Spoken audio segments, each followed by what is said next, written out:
How's it going, guys? I'm Theo, just Theo today, and today we're going to be talking about that Apple keynote that they had at WWDC. That's Apple's developer conference. They usually have a big keynote that's like 2 hours long where they make a whole bunch of announcements, usually having to do with iOS and lots of other stuff that they talked about. So we're going to condense that 2-hour keynote, which actually was not too bad, into all just the very interesting stuff into a very short video that you can watch right now. So let's start off with iOS 14, which got its name because it comes after 13, and there's actually quite a few changes that are pretty significant. So let's go through these that I think are the best. First of all, possibly the biggest change, you probably have already heard of this, is iOS is getting widgets on the home screen. This has already been a thing for years on Android, and iOS is finally getting it. So you can have things like multiple clocks from different time zones, maps, weather, and you can actually choose from different sizes if the developer of a specific app allows those. And how it works is the widgets will show up in the today view on the left hand side, I guess, kind of where the widgets are now,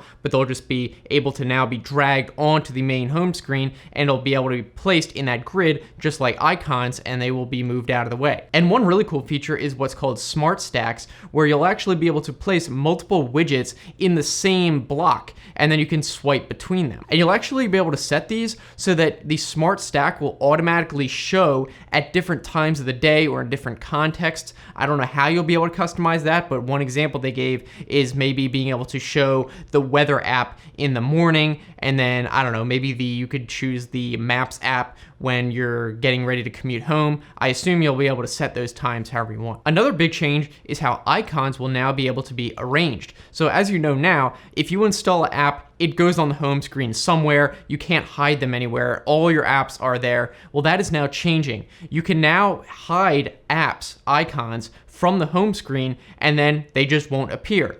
Or you can actually hide entire app pages. And what they'll be replaced by is a app library page where it will show categories of all your apps, and all of your apps will be in these different categories, but you can also search for them specifically if you're looking for one. So now you can just keep apps that you basically never use. You can put them on some random page and then hide the page, and then if you do need to get to it, you can search for it, which is so much better. Another feature that is awesome that Android, again, has had for years is picture-in-picture video playing. So now if you're watching a video on YouTube or something, you can now have it show, it keeps showing even if you close out the YouTube app and then you're going doing whatever stuff in any other app, it'll keep playing the video. And you can also move it to the left hand side so it's off screen, but it will keep playing the video and you'll still hear the audio, and then you can swipe it back on. You can also resize the video so it's bigger, smaller, whatever. So this is definitely going to be a welcome feature, and this has, again, been in Android for a long time, so it's about time. Siri is also getting some changes. For example, it's going to be less intrusive, so now when you hold down the button to bring up Siri,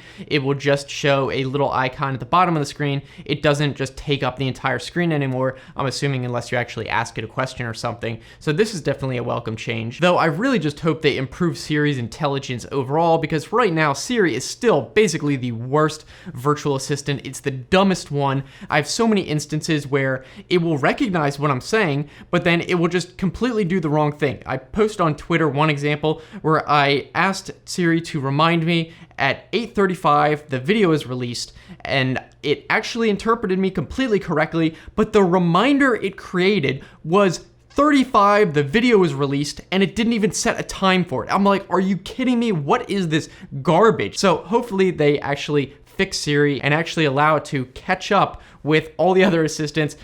It's so stupid that Siri was the first one to come along, and it's the worst. But enough ranting about Siri. Anyway, another feature in terms of being less intrusive is now phone calls in iOS 14 will not just take up the entire screen, it'll just show at the top who's calling. You can accept or decline the call from up there. So that's pretty cool as well. Moving on to messages, there's lots of new features here. First, you'll now be able to pin conversations to the top of the messages, which makes complete sense. I'm surprised that wasn't a feature already.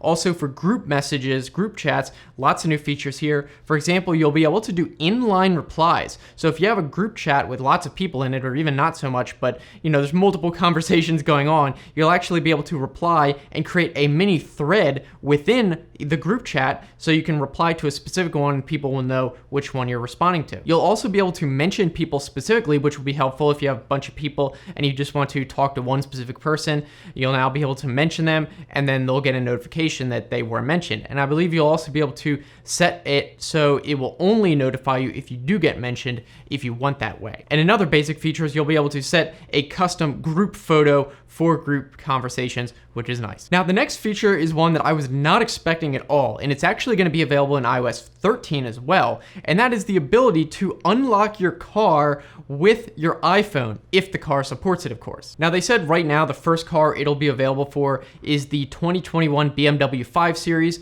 so obviously if you have a car right now, it's not going to work with that, but basically it'll use NFC to unlock the car, so you bring it up or whatever on your phone, and it'll unlock the car, and also the key will be stored in the secure element. So this is the same place where your face data, your fingerprint data is stored, so it's not going to be able to be stolen or anything. Though you will be able to remotely disable the key through iCloud if you want. And another really cool feature is the ability to share the key temporarily or permanently with someone else. So you can send the permission to someone else's phone, and then they'll receive a key, and then they'll be able to either have restricted access, which I don't really know what that means, or full access so they can drive it fully. So it could potentially, I don't know, if you have a teen driver, you might be able to even set it so they have a maximum speed limit, something like that. Could be pretty interesting to see how this plays out. All right, the final feature we can talk about with iOS 14 has to do with the App Store. Specifically, there's a new feature called App Clips, which is basically like the ability for a developer to create small portions of an app that someone can access very quickly if they're in a situation where they don't want to download the entire app, but they still might need the app to access some service. One example they gave is those scooters, those electric scooters you might see around your town. You don't want to have to download the entire app just to be able to use the scooter. You can now scan using either a QR code or an NFC chip. You can scan on the scooter. It'll just download less than 10 megabytes, the portion of the app that's required to basically register the scooter and pay for it, and then it won't install the app fully, so it won't be on your home screen unless you choose to download the full app. So I could definitely see this being useful. It seems like a lot of different restaurants and stuff these days have their own app, and you don't have to download every single one. Now you can just download the app Clip and use it when you're in the restaurant, and that's it. All right, now on to AirPods software features. This is actually pretty cool. Your AirPods will now be able to automatically switch between devices when you're using them if you have them paired to two devices. So this is definitely going to be useful to me. I have my AirPods paired to both my iPad and my iPhone. Sometimes I want to switch between them, and then you have to open it up and take out the thing and make sure it pops up and then hold down so it selects the AirPod. It's a pain. Now it'll apparently just automatically switch to whatever device you're using. Another feature is spatial audio, so basically 3D audio kind of thing, where basically, I don't know if this is only going to be available in AirPods Pro, but at least in the AirPods Pro, they have accelerometers, so it will actually be able to detect where your head is turning and keep the spatial audio position the same. So if something is happening in front of you and you turn your head, it'll now sound like it's happening to the side of you where the screen is. So that's really cool, and I'm looking forward to that if they are able to implement that on regular AirPods. I don't have the Pros yet. All right, now on to Watch OS. A couple features we can mention here. First of all, there's better customization of watch faces. You can now apparently fully customize what you want to have on watch faces, and you'll have more complications you can actually download from the App Store. And more importantly, you can now use what's called face sharing to actually share or download pre-made watch faces other people have created, so you can get it from the internet. So this is really cool. And also, watchOS will now be getting a built-in sleep tracking app, which is pretty cool. All right, next up, Apple talked about some new privacy features they're including across their whole ecosystem. So for example, for certain apps where the developer will support it, if you already have an existing account, you'll be able to now possibly upgrade that account to a sign in with Apple account. So this is one less password you'll have to remember. So that's really nice if you just want to just use Apple to sign in for most things that you don't really care about, instead of having one more account that you have to worry about. Another really awesome feature they're introducing for location data privacy is now you'll have the option when sharing your location data for an app to only share your approximate location, which is awesome because there's lots of apps where for some reason it requires you to share your location and you don't want to give them exactly where it is. If it just needs to know like the weather or something, now you'll be able to just share your approximate location, like your city, and then it won't be able to know exactly where you are. Another cool feature is iOS will now be able to identify and tell you when an app is using your microphone and camera if you weren't aware of it, which is awesome because a lot of times, there's that whole controversy of, is Facebook or this app always listening? Now you'll be able to know. There's also apparently going to be a new tracking control option in apps, so you'll be able to choose whether or not you want it to be able to track your personal information and track your usage of the app, or you can just reject it outright if you want. And also, Apple is going to be requiring apps now to have a easy to read privacy policy, which will be displayed on the app download page or potentially in the app. So now you'll be able to see exactly what the app is doing, whether it's tracking data or it has to use your camera, your location data, stuff like that. You'll be able to see right away without having to go through some mess of a privacy policy that's just as long as possible, hoping you don't read it. All right, so now we're done with the iOS stuff. We can talk about the Mac stuff. And there's actually some interesting stuff here. First of all, Mac is getting a new version. The newest version is called Big Sur. I mean, honestly, this is the dumbest name for an operating system I could possibly imagine. It sounds so stupid, and yes, I understand it's the name of a coastline in California, but honestly, it's the dumbest thing. It's like large man. Why don't they call it that? I mean, that's what you think of. Big Sur. I don't even know what this is. Anyway, they're introducing a bunch of new design elements, so there's going to be transparency and stuff. Oh, it looks very nice, very cool. One major change is they're going to be adding a control center at the top right, so similar to iOS, you'll be able to swipe down from there or whatever, bring it up, and you'll be able to change the brightness, the sound, so that's pretty cool.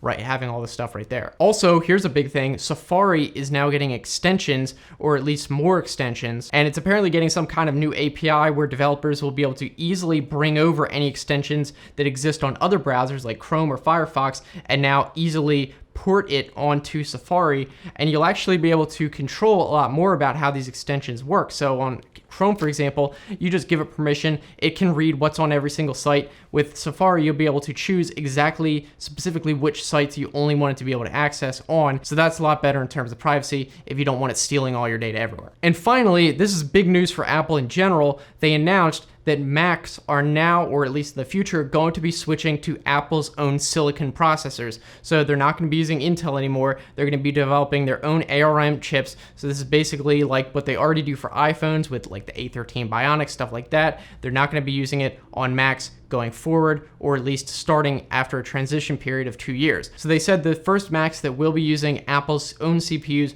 will be by the end of the year, but over the course of 2 years, they're going to be phasing out Intel, and they are still making a couple new Macs in that time frame that will be using Intel, and they said they're very excited about those. So they're not just giving up an Intel right away. Obviously, they're going to be transitioning it. So very cool stuff in my opinion. If you're not an iOS or a Mac user, obviously you probably don't care about any of this stuff, but I thought it was actually a really good keynote where they didn't have very much fluff in there. They really did just kind of announce a bunch of new stuff back to back. So anyway, if you guys want to keep watching, the next video I'd recommend is where I did a review of the new iPhone SE that was released a couple months ago, that cheap version of the iPhone. Definitely a good review I'm proud of, so you can click on that right there. But anyway, thanks so much for watching, guys, and I'll see you in the next video.